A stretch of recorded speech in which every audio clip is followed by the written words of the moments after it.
Mesdames et messieurs, bonjour, docteur Cornelius, pneumologue. Aujourd'hui, je vais essayer d'être didactique et le plus explicite possible par rapport à une pathologie très fréquente qui est due à plus de 80% des cas au tabagisme, qui est la BPCO, la bronchopneumopathie chronique obstructive.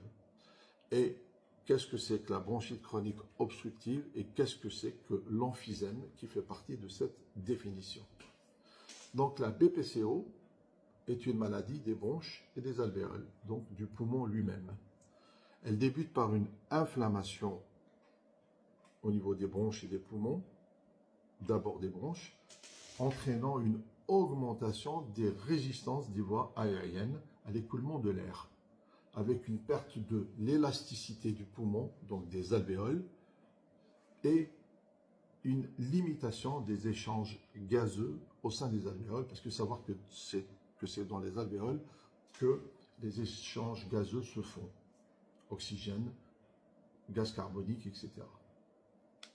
Donc les lésions pulmonaires de façon générale peuvent évoluer vers un emphysème qui est une lésion anatomique vraiment, une distension des alvéoles et une destruction des parois alvéolaires.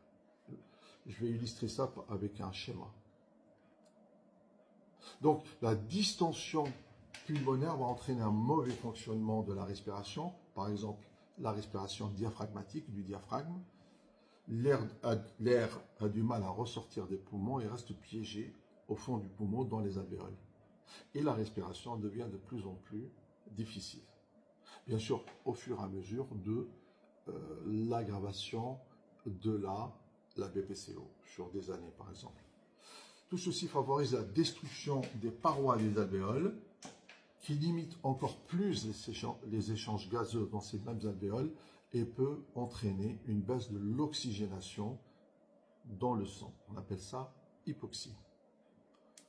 Et aussi une élévation anormale du taux de gaz carbonique dans le sang qu'on appelle l'hypercapnie. Je vais donc illustrer ça par un schéma, une planche anatomique, et vous allez très bien comprendre. Suivez bien et regardez. Merci. Donc nous voyons là un schéma qui correspond à un poumon normal et un poumon pathologique qui présente soit une bronchite chronique obstructive, soit de l'emphysème. On en parlera. Donc ça nous permet de faire une différenciation entre bronchite chronique obstructive et emphysème, d'accord? Ici, on voit une bronche normale. Une bronche normale, c'est-à-dire que on voit que la lumière de la bronche, le tunnel, le canal est normal, entouré d'une muqueuse ou un épithélium et une muqueuse respiratoire normale, dans laquelle il y a des cils vibratiles qui sont importants pour évacuer toutes les poussières, les saloperies, les sécrétions, et qui marchent très bien. On voit ici qu'il y a une couronne constituée d'un muscle, de muscles lisses qui détermine la dilatation des bronches. Il y a aussi du cartilage. Bref, il y a une bronche tout à fait normale et qui respire parfaitement. En revanche, ici, à côté, on voit une bronche d'un bronchiteux chronique obstructif ou une BPCO si vous voulez. Là, nous notons une inflammation importante avec une enflure de la muqueuse de la bronche, une hypersécrétion, c'est-à-dire qu'il y a des sécrétions épaisses qui sont à l'intérieur de la bronche. Donc, inflammation plus hypersécrétion, ça rétrécit le canal et c'est ça l'obstruction bronchique. Les muscles marchent très mal et le cartilage est détérioré. Une bronche normale chez un non-fumeur par exemple, ou chez quelqu'un qui n'a pas d'obstruction bronchique ou de BPCO, ou de bronchite chronique obstructive, une bronche anormale. Donc, obstruction bronchique, bien souvent irréversible parce que c'est une destruction qui est due à un agent irritatif tel que le tabac. Si on bouge là, maintenant, on va essayer de comprendre ce que c'est que l'emphysème. Donc, nous avons ici un poumon normal avec des bronches normales qui ne sont pas obstruées ou rétrécies. Et au bout, nous avons ce qu'on appelle des alvéoles ou du sac alvéolaire. Ces alvéoles sont très importantes. C'est quand on respire, par exemple, de l'air qui est chargé d'oxygène, il va dans les alvéoles, il passe dans la circulation artérielle, il va oxygéner tout le corps. Et derrière, il y a une production de gaz carbonique qui est toxique, bien sûr, et qui revient par l'expiration. Et ça, c'est une ventilation normale dans des alvéoles qui fonctionnent très bien, une circulation qui fonctionne très bien, et les échanges gazeux qui se font dans les alvéoles marchent très bien. J'inspire de l'oxygène, j'expire du gaz carbonique. En revanche, ici, à partir du moment où on a par exemple une obstruction bronchique, une BPCO, une bronchite chronique obstructive, ici on voit que c'est rétréci. En fait, l'air qu'on respire, au fur et à mesure, il reste piégé, emprisonné dans les alvéoles, qui commencent à gonfler, qui deviennent comme des ballons de baudruche, et qui, finalement, leurs parois, finalement sont détruites, et leurs parois sont détruites, et ça constitue des espèces de sacs un peu alvéolaires, qui ne sert à rien, qui correspond justement à de l'emphysème. Plus on a des sacs alvéolaires détruits, plus il y a de l'emphysème.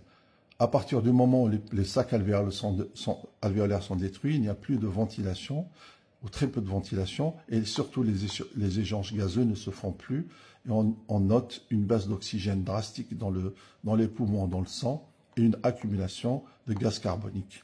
Donc, l'échange d'air ne se fait pas aussi bien que dans les autres parties du poumon, car les alvéoles sont détruites. Donc, ce sont des sacs comme ça, et on appelle ça comme des espèces de kystes, des alvéoles. Et à partir du moment où il y a une baisse importante d'oxygène, on appelle ça une hypoxie, et le patient, s'il a ça de façon chronique, peut bénéficier d'oxygène. Et quand il a du gaz carbonique qui est très toxique, qui peut vraiment aggraver la maladie et entraîner des complications jusqu'au décès du patient, on est obligé de ventiler les patients avec un masque, une machine qui les aide à respirer pour pouvoir améliorer la ventilation, faire baisser le gaz carbonique qui est toxique. Voilà. Donc, si je résume, bronchite chronique obstructive, ça touche les bronches qui sont enflammées et obstruées et rétrécies. Ça donne de la toux, des expectorations, surtout de l'essoufflement de plus en plus important. Emphysème, c'est une destruction des alvéoles dans lesquelles se font les échanges gazeux primordiaux pour notre vie et notre survie. C'est ça la différence entre bronchite chronique obstructive et bronchite chronique et emphysème. J'espère que j'ai été clair et pas trop confus pour vous, pour que vous puissiez comprendre vraiment les mécanismes de la BPCO, l'obstruction bronchique, mais aussi l'emphysème qui peut être associé à cette obstruction bronchique chronique et cette pathologie. N'oubliez pas d'arrêter de fumer, de ne pas commencer et le cas échéant de prendre soin de vous, et je vous souhaite une bonne journée. Au revoir.